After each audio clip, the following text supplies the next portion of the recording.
नमस्कार विद्यार्थी मित्रांनो, पुन्हा एकदा स्वागत आहे तुमचं इंग्लिश गुरुजी या आपल्या यूट्यूब चॅनलवर। आज आपण बघणार आहोत इयत्ता 7वीच्या इंग्लिश विषयातील चॅप्टर 1.4 ज्याचं नाव आहे journey to the west. Journey म्हणजे प्रवास आणि टू द वेस्ट, वेस्ट म्हणजे पश्चिमेला, तर पश्चिमेकडचा एक प्रवास असं या पाठाचं नाव आहे। आणि हा घटक एका चायनीज म्हणजे चीनी लेखामधून घेतलेला आहे, ज्यामध्ये तिथल्या एका प्रवाशानं त्याच्या पश्चिमेला प्रवास केला आणि तो कुठं आला, प्रवास करून कुठे गेला, कशा पद्धतीने गेला, त्यामध्ये कोणत्या गोष्टी खऱ्या आहेत, कोणत्या गोष्टी खोट्या आहेत, या सगळ्या गोष्टींचा ओहापोह आपण या पाठामध्ये करणार आहोत। चला तर मग सुरू करूयात। जर्नी टू द वेस्ट म्हणजे पश्चिमेकडील प्रवास। बघा, much of the world's literature has been translated into English. Much म्हणजे बऱ्यापैकी, वर्ल्ड्स म्हणजे जगातलं, लिटरेचर म्हणजे साहित्य, ज्यामध्ये गोष्टी, कथा, कादंबऱ्या हे सगळं हॅज बीन ट्रान्सलेटेड। ट्रान्सलेटेड म्हणजे भाषांतरित केलं, कशामध्ये? इंग्लिशमध्ये। In this passage we learn about an epic novel with the title Journey to the West and its most popular character Sun Wukong or Monkey King. This novel is a classic Chinese literature. It was written in the 16th century by Wu Shenggen. Does the passage remind you of a few things you read in your history textbook last year? तर बघा, journey to the waste हे काय एक popular Chinese साहित्य आहे, ज्याच्या एका popular म्हणजे लोकप्रिय कॅरेक्टर म्हणजे पात्र, कोणतं पात्र? मंकी किंग म्हणजे माकड राजा, जसं मराठीमध्ये त्याला आपल्याला भाषांतरित करता येईल, त्याच्याबद्दल आपण या पॅरेग्राफमध्ये माहिती बघणार आहोत। आणि हा पूर्ण पॅसेज वाचल्यावर तुमच्या बरंच लक्षात येईल की तुम्ही मागच्या वर्षी म्हणजे 6वीच्या इतिहासामध्ये वाचलेल्या काही गोष्टी तुम्हाला आठवतात का, असं लेखक आपल्याला विचारत आहे। बघा, एपिक, एपिक म्हणजे महाकाव्य, जसं भारतामध्ये कोणतं आहे? महाभारत हे एक महाकाव्य आहे। A long poem that tails a story of a hero म्हणजे एखाद्या हिरोची गोष्ट सांगते अशी स्टोरी। तर आपण आधी बघूया उतार्यामध्ये सुरुवात कशाने झाली आहे। इथे 1 नंबर काय दिलं आहे? How do people find their way through deserts, forest, mountains, oceans etcetera today. म्हणजे आज लोक त्यांचे रस्ते कसे शोधतात? डेझर्ट म्हणजे वाळवंटातून, फॉरेस्ट म्हणजे जंगलामधून, माउंटेन्स म्हणजे डोंगरामधून, ओशन्स म्हणजे महासागरामधून, आणि how did they do it in the past discuss म्हणजे आता ते रस्ते कसे शोधतात आणि पूर्वीच्या काळी। आता बघा, एकदम चांगली टेक्नॉलॉजी आलेली आहे, आपल्याजवळ सॅटेलाईट आहेत, म्हणजे आपण जर GPS मॅप टाकलं तर जगातल्या कोणत्याही कोपऱ्यापर्यंत आपण सहज प्रवास करू शकतो। पण पूर्वीच्या काळी असं नव्हतं। पूर्वीच्या काळी प्रवास कशाच्या साहाय्यानं करायचे? तर दिवसा सूर्याच्या साहाय्यानं आणि रात्री चांदण्यांच्या साहाय्यानं प्रवास करायचे। 2 नंबर बघा, रीड द फॉलोइंग स्टेटमेंट्स, खालील वाक्य वाचा, and say whether each one is historical or fictional. Whether म्हणजे आहेत का बघा, ईच वन म्हणजे प्रत्येक, हिस्टोरिकल म्हणजे ऐतिहासिक, ऑर फिक्शनल, फिक्शनल म्हणजे काल्पनिक। मग आता खालचे वाक्य वाचूयात आणि बघूयात कोणते काल्पनिक आहेत, म्हणजे ते खरे आहेत का तर नाही। बघा, थोडं मोठं करूया त्याला। तर बघा, Indian merchants used to travel across the seas many centuries ago म्हणजे बरेच शतकापूर्वी भारतीय व्यापारी काय करायचे तर म्हणजे समुद्रापार जाऊन काय करायचे? प्रवास करायचे। आता हे वाक्य ऐतिहासिक आहे का फिक्शनल? फिक्शनल म्हणजे काल्पनिक आहे, तर हे वाक्य ऐतिहासिक आहे, कारण भारताचे बऱ्याच देशांसोबत व्यापार असल्याचे आपल्याला इतिहासात पुरावे मिळतात। दुसरं वाक्य, Sinbad the seller completed 7 voyages, म्हणजे सिंदबाद नावाच्या सेलर म्हणजे नावाड्याने काय केलं होतं, खलाशाने 7 voyages पूर्ण केले होते. आता हे वाक्य काय आहे, एका गोष्टीमधून उचललेलं आहे, म्हणजे हे काय आहे, काल्पनिक वाक्य आहे. तिसरं वाक्य बघा, Neil Armstrong landed on the moon in 20th century. Neil आर्मस्ट्रॉंगनं लँडेड म्हणजे उतरला, कुठं, मून म्हणजे चंद्रावर उतरला, कधी, 20व्या शतकात. आता हे वाक्य खोटं आहे का, नाही, तर हे हिस्टोरिकल म्हणजे खरं वाक्य आहे आणि ऐतिहासिक आहे. पुढं बघा, अल्लादीन कुड fly on his magic carpet. Aladdin त्याच्या मॅजिक कार्पेट म्हणजे जादूची जी सतरंजी होती, चटई, तिच्यावर उडू शकत होता. आता हे खरं वाटते का, नाही, तर हे एक काय आहे, तर काल्पनिक वाक्य आहे, ज्याला मध्ये आपण काय म्हणतो, fictional. Alexander the great conquered a number of countries before he came to India. Alexander the great, ज्याला आपण सिकंदरसुद्धा म्हणतो, त्यानं भारतात ही केम टू इंडिया, भारतात यायच्या अगोदर कॉन्क्वेअर्ड म्हणजे जिंकल्या होत्या, अ नंबर ऑफ कंट्रीज, बरेच देश जिंकले होते. आता हे सत्य, हे ऐतिहासिक वाक्य आहे. तर बघा, Gulliver met very tiny people in Lilliput. Gulliver लिलीपूटमध्ये टायनी म्हणजे छोट्या छोट्या बुटक्या माणसांना भेटला. अँड जायंट्स म्हणजे अति मोठ्या माणसांना, गोष्ट म्हणजे व्यक्तींना, कधी, इन द कंट्री ऑफ ब्रॉबडिंगनॅग, या देशात तो मोठमोठ्याल्या व्यक्तींना म्हणजे अतिशय उंच माणसांना भेटला. आता हे काय, काल्पनिक वाक्य, fictional. There's a man in the moon who watches what's going on the earth. There's a man, तिथे एक माणूस आहे, कुठं, मूनवर, चंद्रावर, जो पृथ्वीवर काय झाले तो बघत राहतो. आता हे एक फिक्शनल सेंटेन्स आहे. पुढं बघा, एम्परर अशोकाज एम्पायर. एम्परर म्हणजे सत्ताधीश, अशोक राजा होता, त्याची empire stretched from the modern day Afghanistan to Bangladesh. म्हणजे अशोका राज्याचं राज्य कुठपर्यंत होतं, अफगाणिस्तानपासून बांगलादेशपर्यंत. आता एक हिस्टोरिकल सेंटेन्स आहे, यामध्ये काही चुकीचं नाही. चला, तर आता आपण काय करूयात, या डिस्कशननंतर पाठ सुरू करूयात. जर्नी टू द वेस्ट म्हणजे पश्चिमेकडील प्रवास. बघा, when we read the words journey to the west, when we read, जेव्हा आपण वाचतो पश्चिमेकडील प्रवास, we naturally start thinking about a journey to western countries like England and America. बघा, नॅचरली म्हणजे नैसर्गिकरित्या आपण विचार करायला लागतो. वेस्ट म्हणजे पश्चिमेकडे, कुठं, तर इंग्लंड आणि अमेरिकेसारख्या देशाकडची journey. But west is a relative term. म्हणजे वेस्ट म्हणजे पश्चिम ही काय, एक रिलेटिव्ह म्हणजे सापेक्ष, टर्म म्हणजे संकल्पना. कशी सापेक्ष आहे, आपण बघा, जर आपण पूर्वेला तोंड केलं तर आपल्या डावीकडे काय असणार, उत्तर दिशा असणार. आणि जर आपण पश्चिमेला तोंड केलं तर आपल्या डावीकडे काय असणार, दक्षिण दिशा असणार.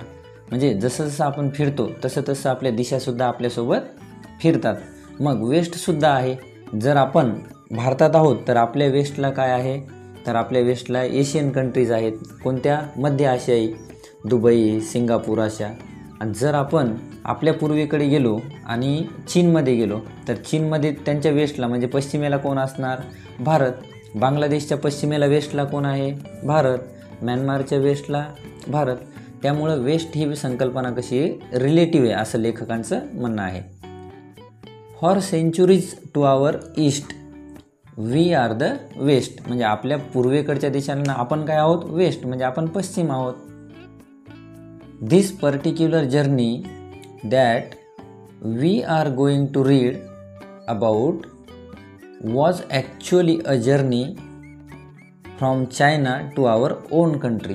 आता या पाठामध्ये जे आपण एक जर्नी म्हणजे एक प्रवास बघणार आहोत तो कसा आहे, तर तो आहे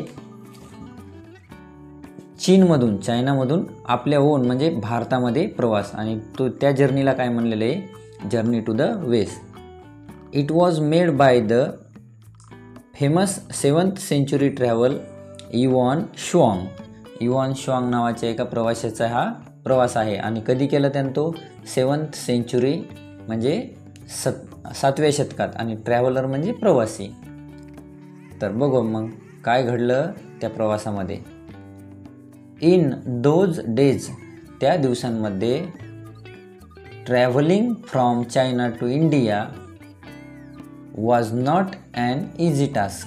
त्या दिवसांमध्ये ट्रॅव्हलिंग म्हणजे प्रवास करणे. कुठून? फ्रॉम म्हणजे पासून, चायना टू इंडिया, चीनमधून भारतात प्रवास करणे हा एक सोपं काम नव्हतं. One had to travel thousands of miles on foot or horseback. म्हणजे एखाद्याला जर हा प्रवास करायचा तर कसा करावा लागायचा? हजारो मैल त्याला फूट म्हणजे पायावर किंवा घोड्याच्या पाठीवर बसून जावं लागायचं. क्रॉसिंग डेझर्ट्स, क्रॉसिंग म्हणजे त्याच्यामधून जाणे. कशामधून? डेझर्ट म्हणजे वाळवंट. क्रॉसिंग स्नो क्लॅड माउंटेन्स, बर्फाच्छादित पर्वत, माउंटेन्स म्हणजे. Crossing strange unfamiliar regions, crossing म्हणजे परत त्यामधून जाणे. स्ट्रेंज म्हणजे नवीन, अनफॅमिलियर म्हणजे अनोळखी, आणि रिजन म्हणजे काय तर प्रदेश. अनोळखी प्रदेशांमधून प्रवास करावा लागत असे. Using roads where bandits and robbers roamed. Bandits म्हणजे डाकू आणि रॉबर्स म्हणजे लुटारू हे राहत होते. अशा रस्त्यांनी रोम्ड म्हणजे फिरत होते. हू वूड डू इट, कोण हा प्रवास करेल बरं? But Xuanzang had a dream. पण युऑन शुआंगचं काय होतं? एक ड्रीम. ड्रीम म्हणजे स्वप्न होतं. He wanted to take Buddhist scriptures from India to his homeland in China. It was like a pilgrimage to him. बघा, युऑन शुआंगचं स्वप्न काय होतं? भारतामधले बुद्धिस्ट स्क्रिप्चर्स म्हणजे लेख, शिलालेख, त्याच्यानंतर पुस्तकांमधले लेख, याला स्क्रिप्चर्स म्हणतो. ते भारतामधून from India to his homeland. Homeland म्हणजे मातृभूमी. मातृभूमी कुठं? चायनामध्ये. तिथं न्यायचं. It was a pilgrimage. Pilgrimage म्हणजे धार्मिक यात्रा. बघा, ही त्याच्यासाठी काय होती? एक धार्मिक यात्रा होती. Xuanzang undertook the long and difficult journey to follow his dream. त्यानं काय केलं? एक लांब म्हणजे लांब आणि डिफिकल्ट म्हणजे अवघड, जर्नी म्हणजे प्रवास. कशासाठी केला त्यानं तो? फॉलो म्हणजे माग काढण्यासाठी. कशाचा? हिज ड्रीम, त्याचं स्वप्न पूर्ण करण्यासाठी त्यानं तो प्रवास करायचं ठरवलं. फॉर 17 लॉंग इयर्स म्हणजे 17 वर्षे त्यानं तो प्रवास केला. ही केप्ट ऑन ट्रॅव्हलिंग, तो फिरत राहिला. Suffering many hardships on the way. Suffering म्हणजे सहन करणे. काय सहन केलं त्यानं? मेनी हार्डशिप म्हणजे अवघड गोष्टी त्याने वाटेत सहन केल्या. He travelled across the Gobi desert. Gobi desert हे चीनच्या खाली डाव्या बाजूला एक डेझर्ट आहे. डेझर्ट म्हणजे वाळवंट.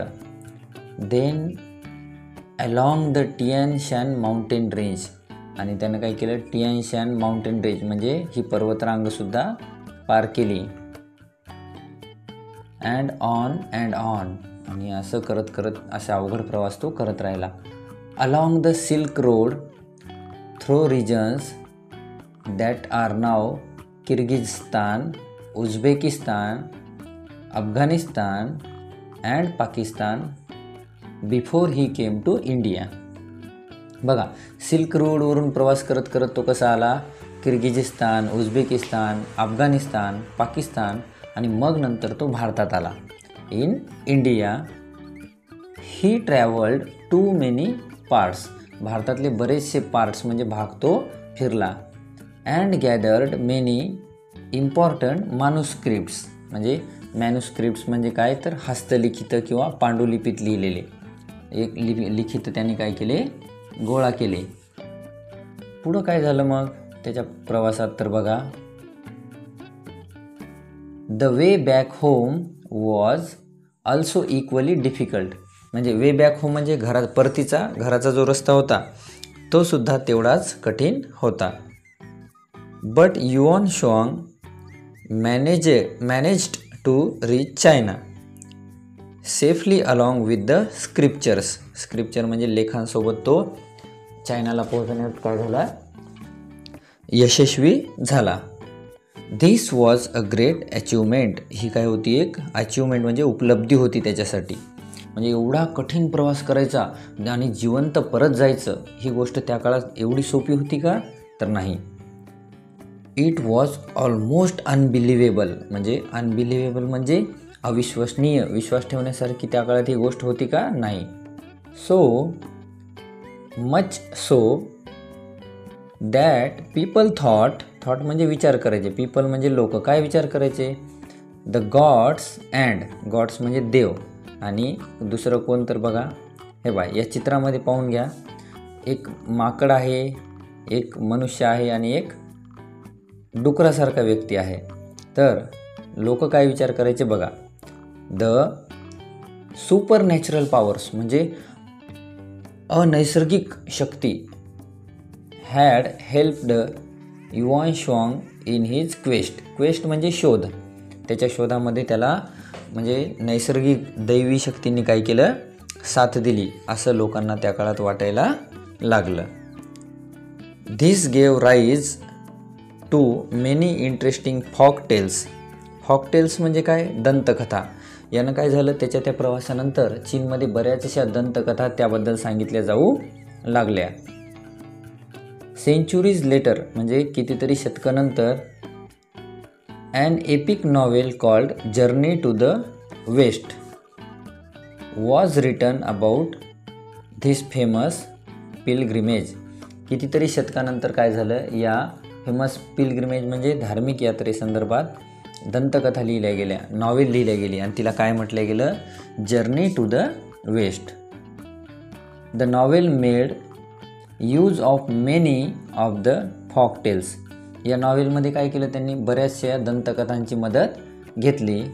The novel and the stories in it are still very popular. अजूनही त्या नॉवेल आणि तिच्यामधल्या दंतकथा काय चीनमध्ये प्रसिद्ध आहेत. त्यावर बरेचसे चित्रपटसुद्धा चीनी भाषेमध्ये निघलेले आहेत. पुढं बघा, the novel tells us that there are many demons and evil powers who are eager to kill and gobble up the holy monk. म्हणजे या नॉवेल आपल्याला काय सांगतात, देअर आर मेनी डिमन्स म्हणजे काय, राक्षस, अँड एव्हिल म्हणजे काय, दैवीय म्हणजे वाईट शक्ती, दुष्ट शक्ती. ह्या काय होत्या, ईगर म्हणजे उतावीळ होत्या, कशासाठी, to kill and gobble up the holy monk म्हणजे पवित्र मॉन्क म्हणजे संत. या पवित्र संताला मारायसाठी ह्या दैवी शक्ती, वाईट शक्ती काय झाल्या होत्या, ईगर म्हणजे उतावीळ झाल्या होत्या. हू वूड सेव्ह हिम, त्याला कोण वाचवेल, हू वूड व्हँक्विश द डिमॉन्स. व्हँक्विश म्हणजे काय, नष्ट करून टाकणे. डिमॉन्स म्हणजे कोणाला, तर ह्या वाईट शक्तींना, त्याच्यानंतर या राक्षसांना कोण नष्ट करेल.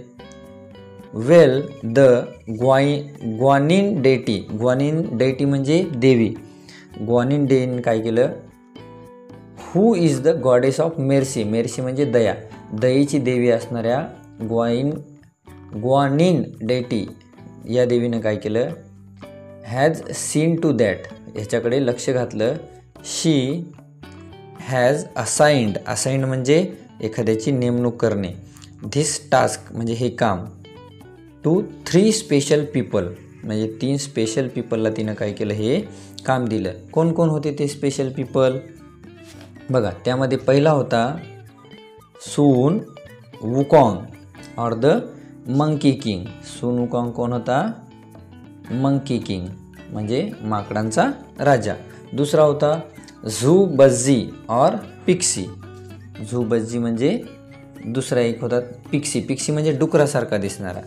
आणि तिसरा होता शा उजिंग और सँड प्रिएस्ट. सँड म्हणजे रेतीचा देव, प्रिएस्ट म्हणजे पुजारी म्हणता येईल, रेतीचा पुजारी, सँड प्रिएस्ट. तर असे हे 3 जणांची काय केली, या देवीनं नियुक्ती केली. कशासाठी नियुक्ती केली, तर आपला जो हिरो आहे युआन शुआंग याच्या प्रवासामध्ये मदत करण्यासाठी. पुढं बघा मग काय झालं. Now these 3 characters are no saints. Saint म्हणजे संत. हे 3 जे पात्र आहेत हे संत आहेत का, तर नाही. इन फॅक्ट म्हणजे खरं तर, though they all have supernatural powers, त्यांच्याकडे अनैसर्गिक आणि अतिशय सुपर म्हणजे भयंकर पॉवर आहेत. They are known troublemakers. Troublemakers म्हणजे काय, त्रास देणारे. So the gods have thrown them out of heaven. मग देवांनी काय केलं, त्यांना हेवन म्हणजे स्वर्गातून बाहेर फेकून दिलं. हावेव्हर तरीसुद्धा the kind deity guanine has offered each of them, म्हणजे देवीनं काय केलं, त्यांना ऑफर दिली. काय ऑफर दिली,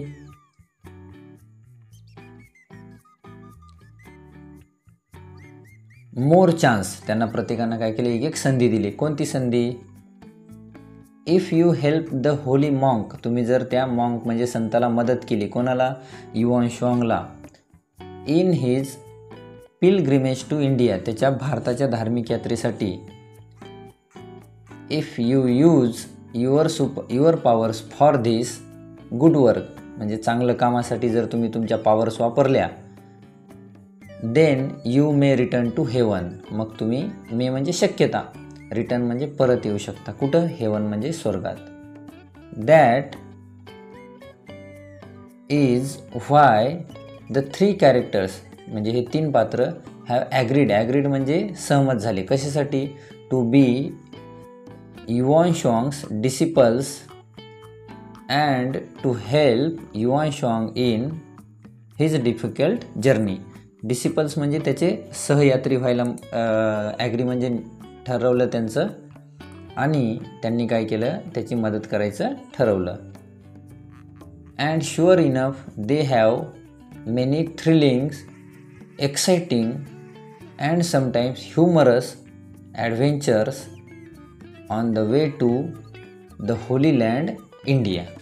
आणि त्याच्यामध्येच काय झालं, इनफ म्हणजे पुरेसे, they have many thrilling. Thrilling म्हणजे काय, रोमांचक. And exciting. एक्साइटिंग म्हणजे काय, उत्साहित करणारे.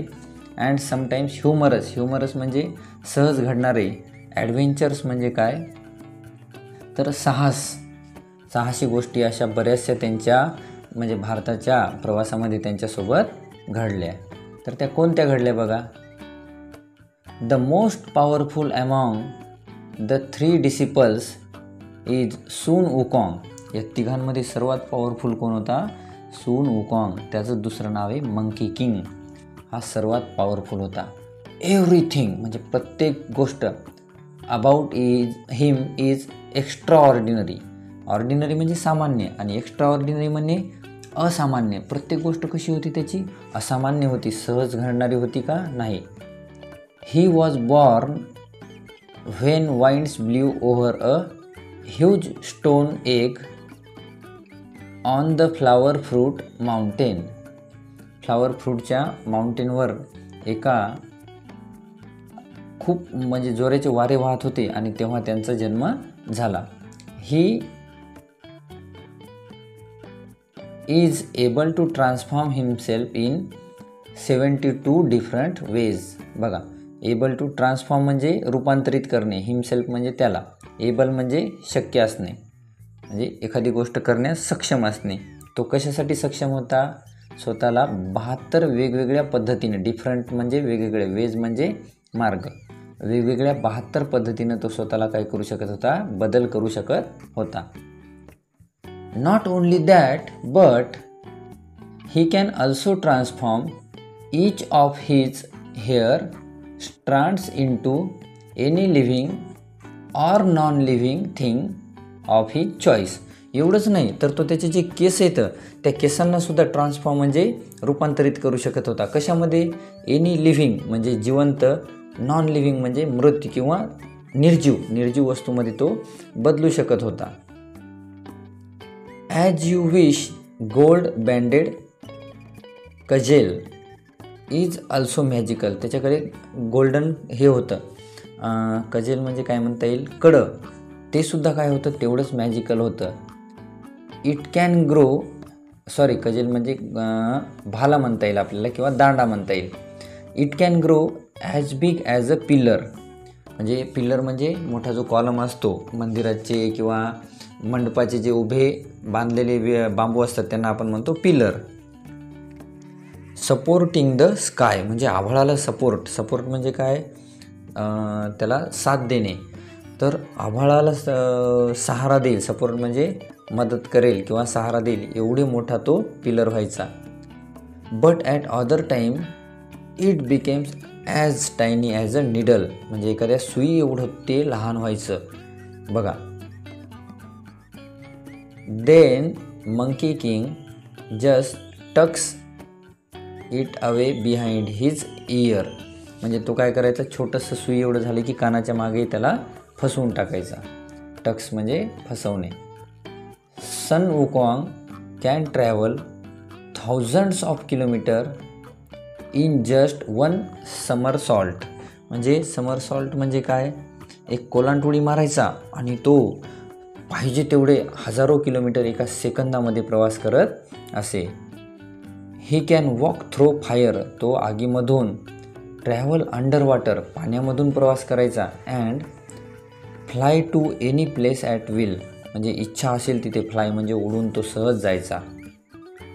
His body is as hard as. म्हणजे एवढी हार्ड कशासारखी, डायमंड हिऱ्यासारखी कठीण त्याची बॉडी होती. बघा आपल्याला माहिती आहे हिरा हा सर्वात कठीण धातू आहे आणि तेवढी कठीण काय होती त्याची बॉडी म्हणजे शरीर होतं. पुढं बघा. So no one and nothing can injure him. No one म्हणजे कोणीही आणि नथिंग म्हणजे काहीही. इंज्युअर म्हणजे जखमी, त्याला कोणीही काही जखमी करू शकत होतं का, नाही. His golden gaze fiery eyes. म्हणजे त्याचे सोनेरी डोळे काय करायचे, have X-ray vision. X-ray vision होतं. एक्सरे व्हिजन म्हणजे दृष्टी, व्हिजन म्हणजे दृष्टी कशी, वस्तूंच्या आरपार पाहण्याची. No one can deceive him. कोणीही त्याला डिसीव्ह म्हणजे फसवू शकत होते का, नाही. तर असा हा सुन वुकॉंग होता. सुन वुकॉंग इज ब्रेव. ब्रेव म्हणजे तो फार, ब्रेवसाठी मराठीमध्ये कोणता शब्द धैर्यवान किंवा शूर. ब्रेव म्हणजे काय, शूर. तो कसा होता, शूर. अँड इंटेलिजंट म्हणजे हुशार. But he is also a trickster. Trickster म्हणजे एखाद्याला फसवणारा. ट्रिक्स्टर म्हणजे एखाद्याला फसवणारा. He loves to have fun. Fun म्हणजे मजा, त्याला मजा घ्यायला खूप आवडायचं. And some of his super powers help him to just that. म्हणजे त्याच्या काही सुपर पॉवर त्याला काय करायच्या, अशा गोष्टी करायला मदत करायच्या. He has a veg. त्याच्याकडे काय होतं, एक व्हेज. व्हेज म्हणजे काय, आपण त्याला म्हणतो फुलदाणी. व्हेज म्हणजे फुलदाणी. व्हिच कॅन सक इन एनिथिंग ऑर एनीवन. जी काय करायची, सक म्हणजे ओसून घ्यायची, एनिथिंग म्हणजे काहीही आणि कोणालाही ती काय करायची, फुलदाणी स्वतःमध्ये ओसून घ्यायची. He can simply point at a lock and open it. तो काय करायचा, म्हणजे एका लॉकला सहज त्याच्याकडे पॉईंट करायचा आणि तिला ओपन म्हणजे उघडायचा. He is very very quick. तो फार क्विक होता. क्विक म्हणजे पटकन काम करायचा. And can grow very big and very tiny. म्हणजे खूप मोठा, ग्रो म्हणजे वाढायचा. अँड व्हेरी टायनी म्हणजे अतिशय लहान. At a blink. ब्लिंक म्हणजे पलक झपकता, डोळ्याची पापणी लपकताच तो काय व्हायचा, खूप मोठा किंवा खूप छोटा. You can imagine. इमॅजिन म्हणजे तुम्ही काय करू शकता, कल्पना करू शकता. How he must have teased his enemies using these tricks. Tease म्हणजे चिडवत. तो त्याच्या शत्रूला ह्या ट्रिक वापरून कशा पद्धतीने चिडवत असेल. If you want to read about the adventures. तुम्हाला जर या ॲडव्हेंचर्सबद्दल रीड म्हणजे वाचायचं असेल, दॅट सुन वुकॉंग अँड हिज कंपॅनियन्स म्हणजे सहकारी, हॅड ऑन द वे. त्यांच्या मार्गावर त्यांना जे ॲडव्हेंचर झालं, You will find the stories in the English translation of Journey to the West. म्हणजे तुम्हाला जर अजून याच्याबद्दल कथा वाचायच्या असतील सुन वुकॉंगबद्दल तर जर्नी टू द वेस्ट या पुस्तकाचं इंग्लिश ट्रान्सलेशन आहे, त्यामध्ये तुम्ही गोष्टी वाचू शकता. पुढं बघा. Some of the stories have also been turned into films. काही गोष्टींवर फिल्मसुद्धा बनली. बघा, तुम्ही जर चायनीजचे हिंदी रिमेक बघत असाल तर त्यामध्ये तुम्हाला द मंकी किंग नावाचा एक चित्रपट पाहायला भेटेल. तशा पद्धतीच्या स्टोरी तुम्हाला मिळतील. Would you like better to read historical account of Yuan Shong's travels. युआन शॉंगच्या ट्रॅव्हलचं हिस्टोरिकल अकाउंट म्हणजे ऐतिहासिक लेखाजोखा. Or to read the fantastic stories of Sun Wukong. म्हणजे तुम्हाला ऐतिहासिक हे वाचायचं आहे का सुन वुकॉंगची म्हणजे मजेशीर गोष्टी वाचायच्या, हे तुमच्यावर आहे. Maybe you should read both to find. म्हणजे बोथ म्हणजे दोन्ही वाचाल का. What you like better happy reading. तुम्ही काय करसाल, एखादे दोन्ही वाचाल आणि त्याच्यापैकी जे तुम्हाला आवडते ते घेसाल आणि पुढे वाचाल. हॅपी रीडिंग म्हणजे वाचण्याची मजा घ्या. तर अशा पद्धतीची ही युआन शॉंगच्या गोष्टीच्या पुस्तकांमधील सुन वुकॉंगची माहिती आपण या पाठात बघितलेली आहे. याच्या पुढच्या व्हिडिओमध्ये आपण याच पाठाचं इंग्लिश वर्कशॉप बघणार आहोत. जर तुम्हाला हा व्हिडिओ आवडला असेल तर लाईक, शेअर आणि चॅनलला सबस्क्राईब करा. धन्यवाद.